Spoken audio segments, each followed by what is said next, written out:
সূরা ফাতিহা বুকে হাত দিয়ে পড়লে 7 দিনে কি ফলাফল পাবেন জানলে আপনি অবাক হয়ে যাবেন। সূরাতুল ফাতিহা পারে না এমন কোনো মুসলমান নাই। আমরা প্রত্যেক নামাজের ভিতরে সূরা ফাতিহা পড়ি কি পড়ি না? এই সূরা ফাতিহার ভিতরে কিন্তু অনেক ফজিলত রয়েছে এবং সূরা ফাতিহা ছাড়া নামাজও হয় না। আপনি ফরজ নামাজ বলেন, সুন্নত বলেন, নফল বলেন, ওয়াজিব বলেন, সব নামাজেই কিন্তু সূরা ফাতিহা আছে না নাই? সূরা ফাতিহা ছাড়া নামাজ পরিপূর্ণ হয় না। সূরা ফাতিহার ভিতরে আল্লাহ তাআলা সব কিছু দিয়ে দিয়েছেন। সূরা ফাতিহা এমন একটি সূরা যে সূরার ভিতরে আল্লাহ তাআলা শিফা দিয়েছেন। আপনি এই আমলটা যদি করতে পারেন 7 দিনের ভিতরে ভালো একটি ফলাফল পাবেন। আমলটি হচ্ছে আপনি যখন রাতের বেলা ঘুমাবেন 3 বার দুরূদ শরীফ পড়বেন, এরপরে 3 বার ইস্তেগফার পড়বেন। দুরূদের ভিতরে সর্বশ্রেষ্ঠ দুরূদ হচ্ছে দুরূদ ইব্রাহিম, যেটা আমরা নামাজের ভিতরে পড়ি।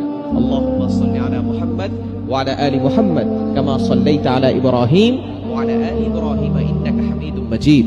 আল্লাহুম্মা বারিক আলা মুহাম্মাদ ওয়া আলা আলি মুহাম্মাদ কামা বারাকতা আলা ইব্রাহিম ওয়া আলা আলি ইব্রাহিম ইন্নাকা হামিদুম মাজিদ। এই দুরূদ ইব্রাহিম হচ্ছে যেটা নামাজের ভিতরে পড়ি সর্বশ্রেষ্ঠ দুরূদ। এটা 3 বার পড়বেন, এরপরে 3 বার ইস্তিগফার করবেন। আস্তাগফিরুল্লাহ রাব্বি মিন কুল্লি যামবি ওয়া আতুবু ইলাইহি লা হাওলা ওয়া লা কুওয়াতা ইল্লা বিল্লাহিল আলিয়্যিল আযীম পড়ে এরপরে বুকে হাত দিয়ে আউযুবিল্লাহ বিসমিল্লাহ সহকারে আপনি সূরা ফাতিহা একবার পড়বেন, পরে শেষে আবার 3 বার দুরূদ শরীফ পড়বেন, এরপর আপনি আল্লাহর কাছে দোয়া করবেন। এভাবে যদি টানা 7 দিন আমল করতে পারেন আল্লাহ পাক রব্বুল আলামিন আপনার মনের সকল আশাগুলো পূরণ করবেন।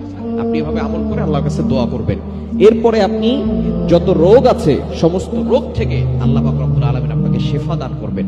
অর্থাৎ এই আমলের মাধ্যমে 1 নাম্বার আল্লাহ তাআলা আপনার সকল মনের আশাগুলো পূরণ করবেন, সকল চাহিদাগুলো আল্লাহ তাআলা পূরণ করে দিবেন। এবং দ্বিতীয় নাম্বার হচ্ছে আল্লাহ পাক রব্বুল আলামিন আপনাকে যত ধরনের রোগ আছে সকল রোগ থেকে আল্লাহ আপনাকে হেফাজত করবেন। কারণ সূরা ফাতিহার ভিতরে শিফা আছে না নাই?